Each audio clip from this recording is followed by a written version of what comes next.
কি সুন্দর গোলাপটা ফুটেছে আজকে, কি দারুণ লাগছে, একদম গোলাপি। আর এটা দেখো একটু ডিপ গোলাপি, এটা অনেকদিন আগে মনে ফুটেছিল, কাল পরশু হবে। আর গাছটা কেমন মরা মরা হয়ে যাচ্ছে। সব থেকে এই ফুলটা বেশি ভালো লাগছে, ফুলগুলো বেশ বড় বড় হচ্ছিল, এখন আবার ছোট হয়ে যাচ্ছে কেন কে জানে। কুবলু দেখো সকালবেলা কি নিয়ে পড়েছে, কি আর বলবো বলো তো, এই বাবেলগুলো নিয়ে খেলা করেই যাচ্ছে বাবেল গানটা নিয়ে। সারা দিন শুধু এটা নিয়ে পড়ে আছে, সারা দিন। গুড মর্নিং, কেমন আছো সবাই? আশা করি সবাই ভালো আছো। এগুলো শিগগির একটা জিনিস এখানে এখানে এখানে এখানে আজকে আমাদের কি বলো তো, জানো তুমি আজকে শোনো, আজকে একটা স্পেশাল দিন। শোনো আজকে কি বলো, হ্যাপি বার্থডে। আজকে হ্যাপি বার্থডে না, আজকে আমার আর তোমার বাবার হ্যাপি অ্যানিভার্সারি। আজকে আমাদের বিবাহ বার্ষিকী। বলে দাও বলো, মাকে বলো মা, বলো মা হ্যাপি অ্যানিভার্সারি। হ্যাঁ, থ্যাংক ইউ। আমি বলে দিলাম, আমি থ্যাংক ইউ। হ্যালো বন্ধুরা, গুড মর্নিং, কেমন আছো সবাই? আশা করি সবাই খুব ভালো আছো। আজকে একটা স্পেশাল দিন, থাম্বনেল দেখেই বুঝতে পেরে যাবে তোমরা। আজকে আমাদের বিবাহ বার্ষিকী, আজকে আমাদের অ্যানিভার্সারি। তো বৈশাখ মাসের 29 তারিখ, আজকে 29 তারিখে আমাদের বিয়ে হয়েছিল। ক বছর হলো? 13 বছর হয়ে গেল মনে হয়, 12-13 বছর হয়ে গেল, 13 বছর হবে। 2012-তে বিয়ে হয়েছিল আমার। হ্যাঁ, ওই 13 বছরই হবে।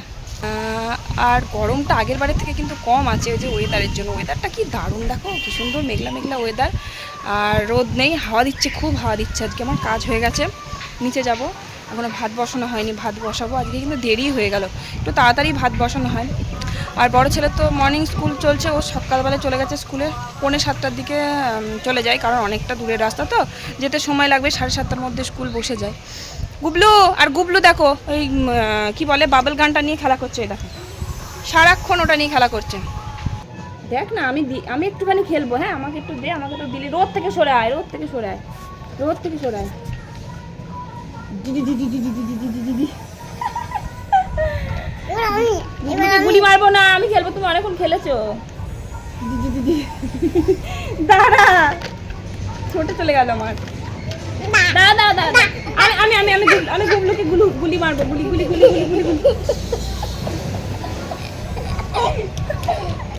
চল, দেরি হয়ে যাচ্ছে, রান্না করি গেছো। তো নিচে আসলাম, নিচে এসে ভাত তো বসাচ্ছি এবার। আর দেখি একটু মাংস আনতে বললাম, মাংস রান্না করব, আর বেশি কিছু রান্না করব না। আর এসে দেখছি যে ছোট ছোট চুনো মাছ এনেছে, ওই যে মাংস হবে, মাংসটা তো বাবা খায় না, সেই জন্য চুনো মাছটা নিয়েছে।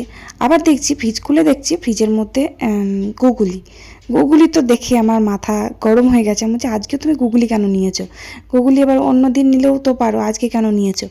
তারপরে আবার পরের দিন হচ্ছে যে একটু ভিডিওটা তো লেট করেই আপলোড করা হলো, 29 তারিখ 2 দিন আগেই পার হয়ে গেছে। তো পরের দিন আবার বৃহস্পতিবার, তো 29 তারিখটা হচ্ছে বুধবার দিন পড়েছিল, আর বৃহস্পতিবার হচ্ছে তার পর দিন। তো এবার বৃহস্পতিবার তো নিরামিষ রান্না করি।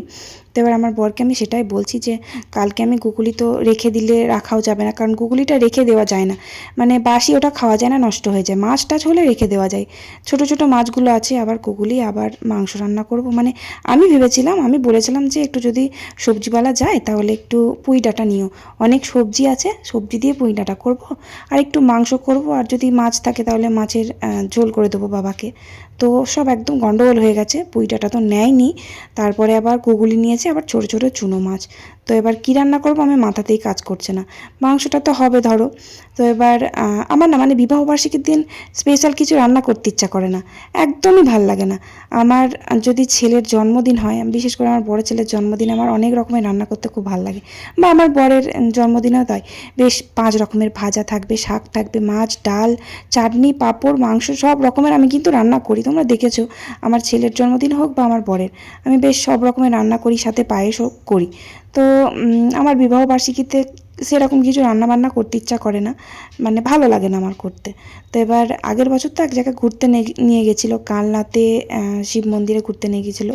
এবছর আর যাবো না, এবছর গরমের মধ্যে আর যাচ্ছি না, কারণ আগের বছর একটা বাইকে করে 4 জন গেছি, তো খুব গন্ডগোল হয়ে গেছিলো রাস্তায়, গাড়ি ধরেছিল। কারণ অবশ্যই যাওয়া উচিত না একটা গাড়িতে 4 জন। তো এবার গুবলু তখন আগের বার তো আরেকটু ছোট ছিল, এবার বড় ছেলেও সেই ধরো ওকে রেখেও যাওয়া যায় না। এবার টোটো করে যাবো, তো ওর বাবা বললো না গাড়ি করেই যাই। তাহলে তো 4 জনকে একসাথে গিয়েছি, মানে যাওয়ার সময় কিছু হয়নি, আসার সময় গাড়ি ধরেছিল। তো এবার 1000 টাকা ফাইন গেছে আগের বছর। তো এবার আর যাবো না কোথাও, টোটো হোক বা কোনো কিছুতেই যাব না, ইচ্ছে নেই। তো এবার বড় ছেলে এবার আমাকে বলছে, মা আজকে একটু বিরিয়ানি রান্না করতে পারতে। আমি বলছি বিরিয়ানি আর করবো না, কারণ বিরিয়ানি করলে প্রচুর ঝামেলা, আর ভালো লাগছে না, বিরিয়ানি করতে ইচ্ছা করছে না। কারণ আমাদের অল্প বিরিয়ানি করলে হবে না, অনেকটাই করতে হবে। তো তার জন্য বললাম তোকে তাহলে আমি বাজার থেকে কিনে এনে দেবো, সন্ধ্যেবেলা রাত্রিবেলা বাজারে যাব, তখন না হয় একটু কিনে এনে দেবো। তো যাই হোক, তো ভাত আমি ওদিকে বসিয়ে দিয়েছি, আর গুগলিটা রান্না করতে হবে, কারণ গুগলিটা রেখে দেওয়া যাবে না। সত্যি আমার গুগলিটা দেখে ভীষণ রাগ হচ্ছে, আমি চাইনি গুগলিটা আজকে নিক। তো এবার ব্যাপার হচ্ছে, আমাদের বাড়িতে যে গুগলি দিয়ে যায় না, উনি হচ্ছে একটু বয়স্ক মতন, উনি মানে এত সুন্দর করে গুগলি পরিষ্কার করে বাঁচে না, এরকম মানে বাজারেও পাওয়া যায় না। তো ওনার কাছে গুগলি মানে বলেছিল যে তুমি যদি তুলতে পারো তাহলে আমাদের গুগলি দিয়ে এসো বাড়িতে, বলেছিল। তো বলেছে মানে আজকে বলেছে, সকালে আজকেই দিয়ে গেছে। এবার আমার বড় জানে না যে গুগলি দিয়ে গেছে আজকে। তো এবার ফ্রিজ খুলে আমি দেখি গুগলি আছে, গুগলিটা তো রেখে যাওয়া যাবে না, নষ্ট হয়ে যাবে গুগলি, তাই জন্য ওটা রান্না করব। আর মা বললো চুনো মাছ আর রান্না করতে হবে না, বাবা গুগলি খেতে খুব ভালোবাসে, বাবা গুগলি দিয়ে খেয়ে নেবে। তাই চুনো মাছটাও আজকে আর রান্না হবে না, চুনো মাছটা আবার বাছতে হবে, অনেকগুলো চুনো মাছ আছে, বাঁচার সময় নেই। আমি ভেবেছিলাম একটু চচ্চড়ি বা একটু ভাজা টাজা কিছু করব, মানে আমার না শাক চচ্চড়ি না হলে আমার ভাত যেন ওঠেই না, যে কোনো একটু চচ্চড়ি হলে খুব ভালো লাগে, বা ভাজা টাজা, ওরকম মাংসর ঝোল ভাত খেতে ভালো লাগে না। আর আমাদের বাড়িতে জানো তো মাংস না আমার বর খায়, না মা খায়, না আমার শ্বশুর খায়, শুধু আমি, আমার 2 ছেলে আর জেঠু, তাও খুব অল্প খায়। এবার আমার বর 1 কেজি মাংস এনেছে, আমি অতটা মাংস খেতেই পারবো না, তাই ভাবছি কালকের জন্য একটু রেখে দিই ফ্রিজে, কারণ আমার ছেলেরা খুব ভালোবাসে মাংস খেতে, 2 ছেলেই। কুবলু সোনার জন্য তো আলাদা করে প্রেশার কুকারে রান্না করে দিই। আর হ্যাঁ, আমার ননদ আছে, আমার ননদও বললো যে প্রেশার কুকারে কুবলুর জন্য যেভাবে তুমি মাংস রান্না করবে আঝালা, ওইটাই আমাকে রান্না করে দিও, ও ওটাই খাবে বলেছে। তো এবার তা হলেও অত মাংস লাগবে না, মানে আমাদের বাড়িতে সত্যি কথা বলতে, তোমরা যে কমেন্ট করো যে তোমরা এইটুকু নিয়ে আসো ওইটুকু নিয়ে আসো, তোমাদের এতগুলো লোক কী করে হয়, আসলে খাই না, খুব কম খাই না একদম, মানে খাওনদার আমাদের বাড়িতে খুব কম, মানে 2 পিস মাংস খেয়ে না বলবে আমার গা ঘোলাচ্ছে, আর খেতে পারবো না। আমার বর তো খাই না, একদম পছন্দই করে না, ও মাংসের চিকেনের স্টমাক যেটা হয় ওই স্টমাকটা ভালোবাসে। আর আমার বড় ছেলে তাও একটু খায়, তবে বেশি খেতে পারে না। গুবলু সোনার ছোটো ছেলে, ওকে আর কত খাওয়াবো, 2 থেকে 4 পিস। আবার আমার শ্বশুর তো একদম ছুঁয়েও দেখে না চিকেনটা, আমার শাশুড়িমা আগে খেত, এখন আবার খাওয়াই বন্ধ করে দিয়েছে। তাহলে আমরা এই কজন মিলে 1 কেজি মাংস কি খেতে পারি? আমি কি হাঙরের মতন খাবো মাংস? যে আমার ভালো লাগে, তবুও অত কি খাওয়া যায়? আমি কিন্তু ভালোবাসি, মিথ্যে কথা বলবো না, আমি ভীষণ ভালোবাসি মাংস খেতে। তো এবার বেশি তো খাওয়া যায় না, না সব কিছুতে একটা লিমিট আছে। যাই হোক, তো রান্না আমার হয়েই গেছে, আমি ঘুগনিটা ফার্স্টেই রান্না করে নিয়েছি ভাত নামিয়ে নিয়ে। আর পটল ভাজা করলাম, পটলটা এখন ডেলি ভাজা হচ্ছে। আর ওই সকালে একটু তেল লঙ্কা ভাজি, তা না হলে পেঁয়াজ ভাজি একটু আলু সিদ্ধ মাখার জন্য। আর মাংসটা করলাম আলু দিয়ে ঝোল। আর ওই যে আমার গুবলু সোনার জন্য আর ওই ননদ বললো প্রেশার কুকারের মাংসই খাবে, তো ওদের জন্য এখনও মাংসটা করিনি, আমি আলাদা করে মশলা আলু ভেজে রেখে দিয়েছি। আর মশলাটা কাঁচা, মশলাটা হচ্ছে শুধু রসুন আদা জিরে দেওয়া আছে, আর লঙ্কা কিন্তু দিইনি। তো এবার বাসন টাসন কড়াই টড়াই মাজার পর হাতের অবস্থাটা দেখো কিরম কালিতে ভর্তি হয়ে গেছে। তো এবার হাতটা আমি সাবান দিয়ে ধোবো, তারপর আমি তরকারিটা বসাবো। তো আমি কড়াইটা কোনো রকম মেজে আমি উপরে চলে এসেছি, কারণ বেলা হয়ে গেছে এইটুকু রান্না করতে গিয়ে। কেন বলো তো এরকম হয়? আমার গুবলু সোনাকে খাওয়াতে গিয়ে উনুনটা কামাই যায়, আমি খেতে চাই তখন উনুনটা কামাই যায়, ওই জন্য আমার রান্না করতে দেরি হয়ে যায়। তো এবার আমি ভালো করে হাতটা ধুলাম, হাতটা ধুয়ে তারপরে আমার গুবলু সোনার জন্য প্রেশার কুকারে মাংসটা বসিয়ে দিলাম। ও প্রেশার কুকারে এই মাংসটা খেতে খুব ভালোবাসে। আমি তো বলবো তোমাদের বাড়িতে যদি ছোট বাচ্চা থাকে না, মাংস আনলে ওরকম করে রান্না করবে না, এই যে প্রেশার কুকারে অল্প একটু আদা জিরে তারপরে রসুন বাটা যেমন মাংসেতে দেয়, শুধু লঙ্কাটা ছাড়া, খুব বেশি মশলা দেওয়ার দরকার নেই, একদম স্যুপে যেমন মশলা দেয় সামান্য একটু দিয়ে ওটা কষে নিয়ে প্রেশার কুকারে পাতলা করে ঝোল করে দেবে, দেখবে খুব ভালো ভাত খাবে বাচ্চারা। আমার গুবলু সোনা এত ভালোবাসে না ওই ঝোলটা দিয়ে খেতে। এবার মাংসর ঝোল আমরা মশলা দিয়ে ঝাল দিয়ে করি, ওই ঝোলটা তো মাংসটাকে ধুয়ে দিয়ে খাওয়াতে হয় ওকে, ও তো খেতে পারে না, ঝাল লাগে। এবার ধোয়া মাংস কি স্বাদ লাগে বলো তো। এবার প্রেশার কুকারে যদি মাংসটা করি এত সুন্দর নরম হয়। আর বাচ্চারা দেখবে, বিশেষ করে বাচ্চারা মাংস চিবিয়ে চিবিয়ে গিলতে পারে না, ফেলে দেয়। কারণ সলিড মাংসগুলো দেখবে যতই ভালো করে রান্না করো চেবানো যায় না। এবার প্রেশার কুকারে যদি করো সেটা কিন্তু খুব ভালো নরম হয়, বাচ্চাদের পক্ষে খুব ভালো হজমও হবে। সেই জন্য আমি প্রেশার কুকারে রান্না করে দিই। একটু পাতলা করে ঝোল করবে, ওই ঝোলটা দিয়েও তুমি ভাতটা মাখতে পারবে, ঝাল লাগবে না লঙ্কা ছাড়া। আমি কিন্তু একটু গোলমরিচের গুঁড়ো দিই, একদম আঝালা করি না। তবে তোমরা ধরো বাচ্চারা ঝাল না খেলে একদম ঝাল ছাড়াই করবে, খুব ভালো খাবে। আর ওটা প্রোটিনও আছে, বেশি রিচও না, মানে তেল মশলাও অত দেওয়ার দরকার নেই, খুব সামান্য তেল দেবে, সুপে যেমন দেয় সেরকম। তো এবার এরকম করে খাওয়াতে পারো, বাচ্চাদের খুব ভালো খাবে। যাই হোক, তো তারপর আমি স্নান করলাম, গুবলুকে খাওয়ালাম, তারপরে ননদকেও খেতে দিলাম। ননদের খাওয়া হয়ে গেছে, খেয়ে দিয়ে ও শুয়ে আছে ঘরে। আর তারপর আমরা খাওয়া দাওয়া করে নিলাম। কার কি যাচ্ছে ওটা আবার? বিয়ের জল সাজা, বিয়ের জল সাজা যাচ্ছে, তাই তো। কি করে গেল? হাওয়ায় হাওয়ায়।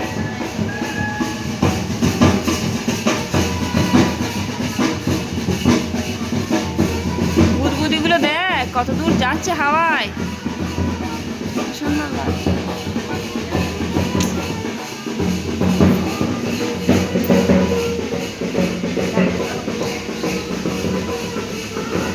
গুবলু নাচ কর, গুবলু নাচ কর, গুবলু নাচ কর। কিরম নাচছি দেখো। হাওয়াটা সরাও না। বৈশাখ মাস তো বিয়ের মাস, পচানি যেমন গরম তেমন বিয়ের মাস, তবু পচানি গরমটা এখনও পড়েনি। মানে এই 2 দিনে বোঝা যাচ্ছে গরমটা, তা না হলে কয়েকদিন কিন্তু গরম ছিল না। তো এবার বৈশাখ মাস পার হয়ে জ্যৈষ্ঠ মাস পড়ে গেল। তো জ্যৈষ্ঠ মাসে তো বিয়েটাও নেই, এবার নাকি মল মাস, নাকি বিয়ে নেই, বিয়ে তারপরে পুজো টুজোও নেই, তারপর জামাই ষষ্ঠীও হবে নাকি আষাঢ় মাসে। তো জামাই ষষ্ঠী যে মাসে হবে হবে, আমার অত জানার দরকার নেই, আমি জামাই ষষ্ঠী করতে যাইও না, নেইও কেউ। তো এবার গুবলু সোনাকে নিয়ে বাজারে যাচ্ছি, হচ্ছে যে বাজারে যেতাম না আজকে। এবার এবার তো বলেছিলাম যে বাজারে যাওয়ার ইচ্ছা নেই, ঘুরতে যাওয়ার ইচ্ছা ছিল না। তো এবার আমার বড় ছেলে বলল, মা আমাকে বিরিয়ানি খাও, তোমাদের আজকে অ্যানিভার্সারি, তুমি বিরিয়ানি খাওয়াবে না? সকালবেলা জানো তো আমি জানিই না আজকে আমাদের বিবাহ বার্ষিকী। সকালবেলা ঘুমোচ্ছি, ঘুম থেকে উঠে আমার বড় ছেলে বলছে, মা তোমার আজকে বিবাহবার্ষিকী না, অ্যানিভার্সারি না? এবার আমার ননদ ওকে বলেছে, তো ওর জন্য ও জেনেছে, তা না হলেও জানতো না। তো তারপর আমি জানতে পারছি যে আজকে 29 তারিখ, আমি সত্যিই জানতাম না। তো এবার বড় ছেলে বলছে যে, মা আমাকে বিরিয়ানি খাও আজকে। আমি বলি ঠিক আছে, তা বাজার থেকে তাহলে বিরিয়ানি নিয়ে আসি গা। তো গুবলু সোনা আমি আমার বরকে নিয়ে বাইকে করে বাজারে এলাম। তো বিরিয়ানিটাও নেওয়া হয়ে গেছে। তো এবার দোকানপাট যা করার ছিল, মানে বাজারে ঘরের জিনিস টিনিস যেগুলো নেওয়া ছিল সেগুলো নিয়ে নিয়েছি। তো তারপর আমার বর বললো, চলো তোমাকে একটা জামা কুর্তি কিনে দিই। তো এই কুর্তিটা আমি আগের দিন বাজারে এসে দেখে গেছিলাম, ভীষণ পছন্দ হয়েছিল আমার। তো আমি বললাম এটাই আমাকে কিনে দাও। এই সাদা রঙের একটা ছিল, একই ডিজাইন, সাদা রঙের প্লাজো সেট, এটা খুবই সুন্দর, আমার কালারটাও ভীষণ পছন্দ হয়েছে। তো এটাই আমি নিয়ে চলে আসলাম বাড়িতে। তো আমার বরকে আমি বললাম একটা গেঞ্জি কিনে দিই, বললো নেবো না আমি এবার গেঞ্জি, আমি এবার প্যান্ট নেবো। তো প্যান্ট সেরকম ভালো ছিল না, বললো ঠিক আছে পরে আসতে। তো কালকে আবার বাজারে যেতে হবে ওর জন্য প্যান্ট আনতে। ওকে বললাম গেঞ্জি নিতে, বললো গেঞ্জি নেবো না, ওর অনেকগুলো শার্ট আর টি শার্ট আছে, সেই জন্য নেবে না। তো কালকে আবার প্যান্ট ওকে কিনে দিয়ে যাব, বাজারে যাব কিনে দেবো। তো দেখো জামাটা কেমন হয়েছে, জামাটা পরে কেমন লাগছে। তো হাতা নেই, আমি হাত কাটা কিন্তু পরি না, মোটা হাতই লাগছে আমাকে, হাত কাটা আমি একদম পরি না, কি বাজে লাগে। দেখো হাতা আছে ভেতরে, আমি সেলাই করে লাগাবো যদিও, হাত কাটা কখনোই পরি না আমি। তো এবার ওই হাতের কাছে ফিতেগুলো ঝুলছে, ইস কি বাজে লাগছে দেখতে। মানে হাত কাটা বলে আমার জামাটা ভীষণ পছন্দ, খুবই সুন্দর লাগছে জামাটা, কিন্তু হাতাগুলো না লাগালে ভালো লাগবে না। হাতাগুলো সেলাই করে মেশিনে লাগিয়ে দেবো। তো এবার বিরিয়ানি এনেছিলাম বড় ছেলের জন্য, আমার বর তো আবার তারপরে আবার মাংস আছে, সব মাংস রান্না করিনি কিন্তু অল্প রেখে দিয়েছি, তাও এখনও মাংস আছে। বুঝতে পারছো কেমন সব খেয়েছে, মানে কেউ আমাদের বাড়িতে মাংস খেতে পারে না, মাংস অত বেশি খেতে পারে না। তো এবার বিরিয়ানি নিয়েছিলাম, বড় ছেলেকে দিলাম বেড়ে। আর ওদিকে গুবলু সোনা বললো মা আমি খাবো। এবার বিরিয়ানি নিয়ে আসলে গুবলু সোনা খেতে পারে না, খায় না। আর বিরিয়ানি আমার ননদ খাবে না, আবার বাবা খাবে না, মা খাবে না, আর আমার বর তো খাবেই না, কারণ ও বাইরের বিরিয়ানি একদম পছন্দ করে না। ও আমি যদি বাড়িতে বানিয়ে দিই তাহলে সেটা ভীষণ ভালোবাসে খেতে, কিন্তু বাইরের বাজারের বিরিয়ানি খুব একটা পছন্দ করে না। আর আমাদের মানে গ্রামের মধ্যে যে বিরিয়ানিগুলো হয় ওগুলো খুব বেশি ভালো হয় না। আর খুব ভালো বিরিয়ানি হতে গেলে আমাদের পেতে গেলে কালনা যেতে হবে, আর কালনা তো অনেকটা দূরের রাস্তা, ওখানে একটু ভালো বিরিয়ানি পাওয়া যায় রেস্টুরেন্টের মধ্যে। তো এবার যাই হোক, তো বড় ছেলে মানে খুবই খাওনদার, কি বলবো, বিরিয়ানি খাবো করে বিরিয়ানি খাওয়ারও ক্ষমতা নেই, সব বিরিয়ানিটা খেতে পারলো না এক প্লেট। তো এবার আমি একটু মাংস ছিল, ওই মাংস দিয়ে ওই বিরিয়ানিটাই খেলাম। ভাবলাম দুটো মুড়ি খাবো, আর কিছু খাবো না, কারণ দুপুরবেলা খাবার খেয়ে আমার হজম হয়নি। আর বিরিয়ানি এনেছিলাম 2 প্লেট, আমার ননদের জন্য এনেছিলাম, ননদ যে ডাক্তারে মানা করেছে আমি তো জানি না, এবার ও বললো খাবো না। আর মাও খেলো না, ওদিকে বাবাও খেলো না, আবার আমার বড় বলছে খাবে না, সে জোর জার করে বললাম বসো, তা নাহলে বিরিয়ানি এবার থেকে যাবে বাসি, আরও খাওয়া খারাপ। তো আবার দুজন মিলে মাংস ছিল ওবেলাকার, তো সেই মাংস দিয়ে আবার বিরিয়ানিটা খেয়ে নিলাম। তো চলো, ভিডিওটা ভালো লাগলে অবশ্যই কমেন্ট করে একটা লাইক করে দিও। ভালো থেকো সবাই, আজকের মতো tata, bye bye, good night.